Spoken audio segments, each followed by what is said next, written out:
Creative burnout isn't a personal failure. It's a pattern, one that shows up when capable, caring creatives have been carrying too much for too long. And once you understand that pattern, you can begin again without pushing, without shame, and without breaking yourself further. If your creativity feels heavy, distant, or shut down right now, you're not alone and you're not broken. This video is for you. Hello and welcome. I'm Janet, architect turned creative renewal coach and watercolor artist. At Blueprint to Brushstrokes, I help mid and late career creatives return to their practice gently, with compassion, curiosity, and tiny rituals that meet you exactly where you are. Today, we're talking about why creative burnout happens, what it's actually communicating, and how to begin recovering gently in a way that supports your nervous system, your energy, and your creative self. This isn't about productivity. It's about repair, return, and renewal at a pace that is sustainable and supports long-term recovery. As we talk, I invite you to sketch something that feels safe and familiar. A small object, a stone, a leaf, a shell, or anything special to you, or an object from nature. Let this be a mindful moment. Notice the shape, the texture, any memories or feelings this object quietly carries for you. As you begin to sketch or paint, let your breath slow. Inhale as you observe, and exhale as you make a mark. Nature understands renewal. There's no urgency, no apology, no forcing. We're not aiming for a finished piece today. We're not aiming for perfection. We're simply practicing presence, letting go of pressure, outcome, and expectation. And if you'd like a little extra support, you can download my free Creative Confidence Reflection Guide through the link below. It includes gentle reflection pages specifically for burnout and creative recovery. When you're burnt out, your creative system hasn't failed you. It's trying to protect you. Creativity often goes quiet when the system is overloaded, not because you're incapable and not because you've lost your spark, but because something inside you needs deep care and repair. There's an analogy I heard years ago that has really stayed with me.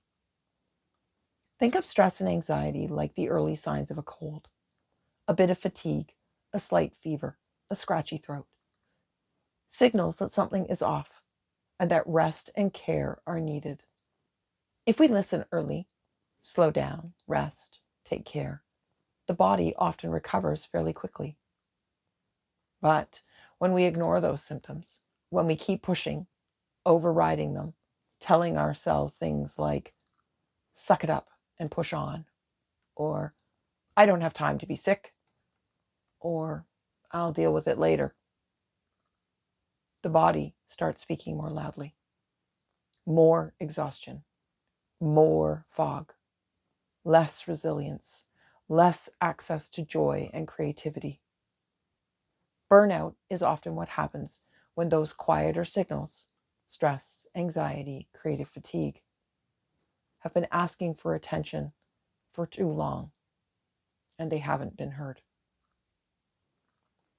So burnout isn't a sudden collapse. It's a protective response. It's your inner wisdom applying the brakes. It's your body, mind, and creative self saying, this pace isn't sustainable anymore. Nothing here is broken.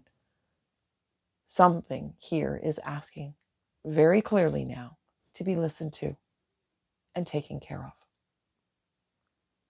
Creative burnout usually doesn't come from one single thing. It tends to grow out of three overlapping sources, and most creatives experience some combination of all three. The first is pressure. This can be internal pressure from such things as perfectionism, high expectations, tying your identity or self-worth to what you create. It can also come from external pressure, from such things as deadlines, productivity demands, comparison, financial stress, or the sense that you're always behind. Even when the pressure is self-imposed, the nervous system doesn't experience it as optional. The second source is overwhelm. This can come from the feeling of too many roles or obligations, too many decisions, too much cognitive and or emotional load. When you're constantly switching contexts, work, caregiving, responsibilities, creative aspirations, without enough space to recover, the system never fully resets. And overwhelm doesn't only come from what we're doing, it also comes from what the mind is carrying. Overthinking, rehearsing future conversations, replaying past moments, mentally preparing, planning, worrying, even when nothing is happening on the outside. So even when you sit down, the system doesn't truly rest because the brain is still working. Without those moments of mental quiet and completion, the nervous system never fully resets. Creativity needs buffer margins, not just in our schedules, but in our inner landscape. Overwhelm quietly erodes those margins over time. And the third source is disconnection. This can be the feeling of disconnection from yourself, from your tribe, from joy, from your meaning, from your sense of purpose, from the why behind creating, when the act of creating slowly turns into another obligation instead of a source of nourishment. This is especially common for creative professionals, for people who are repeatedly asked to create for others. When your work is constantly evaluated, revised, rushed, or underappreciated, the nervous system often learns to protect itself by pulling back from the most vulnerable emotional parts of the creative process. Not because you don't care, but because caring deeply over and over again without enough support or reciprocity can be exhausting. Over time, that self-protection can feel like disconnection from your intuition, from play, from the emotional richness that once made creating feel alive. What began as a way to survive the demands of creating for others can quietly distance you from creating for yourself. And very often, burnout is paired with insufficient rest. Not just the lack of sleep, but the lack of the kinds of rest that actually allow the system to reset. When physical, mental, emotional, creative, and relational rest are consistently missing, even the most meaningful creative work can begin to feel heavy. Not because the work has lost its value, but because the system hasn't had enough opportunity to restore. We're often taught that rest means sleep, and sleep does matter very deeply.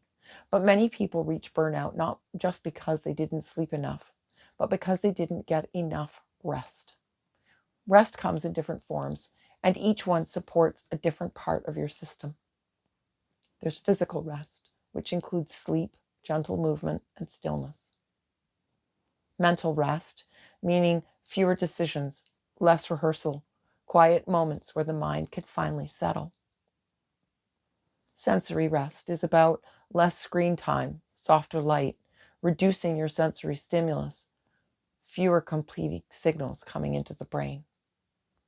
Emotional rest is about having space where you don't have to perform, explain, or hold it all together.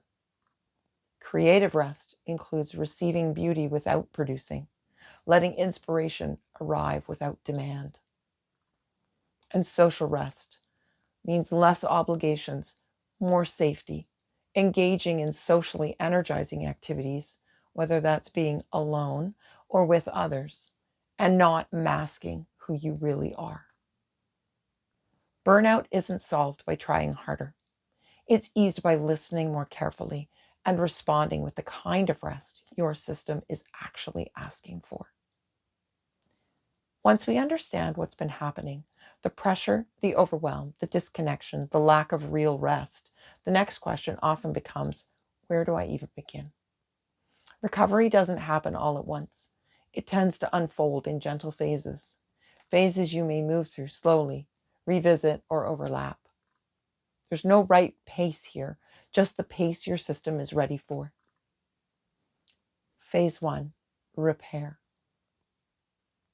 In the repair phase, the goal isn't art, it's stability.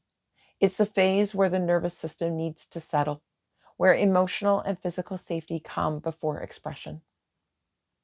Examples of activities that help repair can include prioritizing sleep, quiet mornings or evenings, gentle walks or light movement, swatching color instead of trying to complete a whole painting, sitting with materials without expectation. Nothing here needs to be productive. Nothing needs to be shared. This phase asks a very simple question. What helps my nervous system settle right now? For some people, this phase is brief. For others, it's where real healing begins. Phase 2, return. Return doesn't mean back to normal. It means small, safe contact with creativity. Contact that doesn't overwhelm or demand. Examples of activities that support returning include 10-minute creative sessions. One object, one brush, one color. Stopping before exhaustion. This is about rebuilding trust, not testing your limits. Consistency matters here, but softness matters more. Stopping while you still feel okay is part of the practice. It teaches your system that creativity is no longer something it has to brace against. Over time, those small returns begin to change the internal conversation.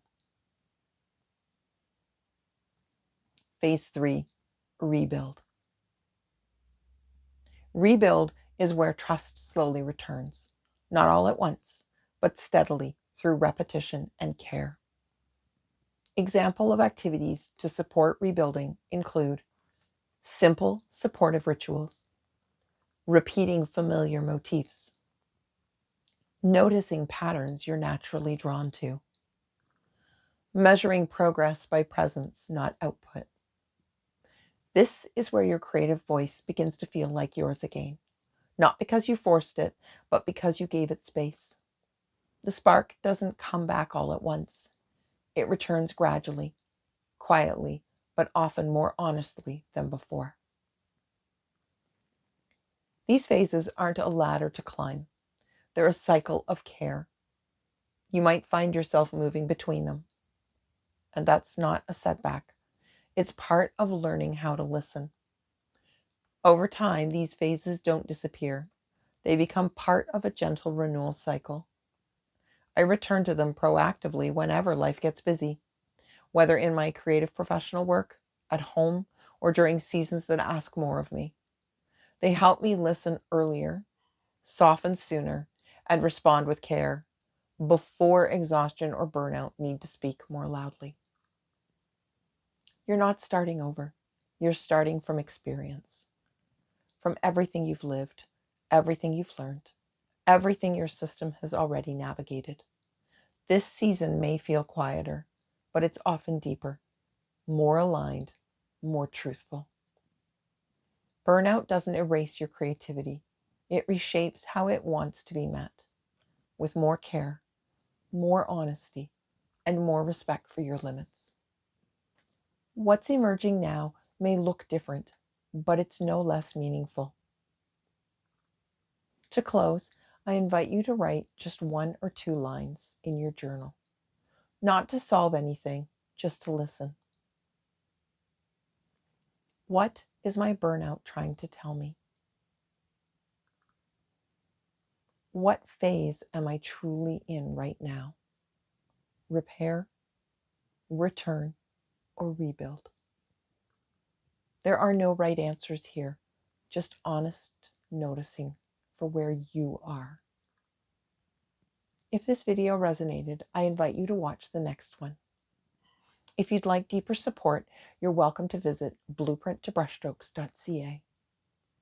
Until next time, may your day be filled with rest, compassion, and a quiet trust that renewal is not only possible, it's already beginning.